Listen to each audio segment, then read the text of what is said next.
গাজীপুর হচ্ছে পুরো বাংলাদেশের হার্ট তথা হৃদয়। গাজীপুর জেলা যদি ঠিক থাকে, ঠিক থাকবে আমার পুরো বাংলাদেশ। গাজীপুর যদি অচল হয়ে যায়, অচল হয়ে যাবে আমার পুরো বাংলাদেশ। এর কারণ হলো বাংলাদেশের অর্থনৈতিক চাকা সব থেকে বেশি সচল থাকে গাজীপুর জেলার মাধ্যমে।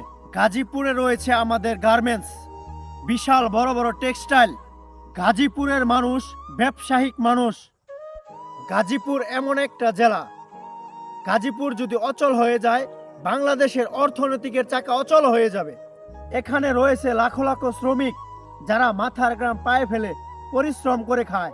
গাজীপুরের মানুষ কারো কাছে হাত পেতে খায় না। গাজীপুরের মানুষ হালালভাবে ইনকাম করে, তারা শ্রম জড়িয়ে কষ্ট করে পরিশ্রম করে খায়। তো আমি আমার গাজীপুর জেলাকে নিয়ে গৌরব ফিল করি।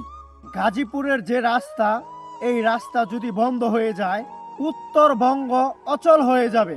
উত্তরবঙ্গ থেকে যদি কেউ ঢাকা আসতে চায়, গাজীপুর ছাড়া কেউ প্রবেশ করতে পারবে না। পরিশেষে একটা কথাই বলবো, আমার গাজীপুর জেলা আমার কাছে সেরা। ভিডিওটা ভালো লাগলে সবার মাঝে শেয়ার করে দিবেন।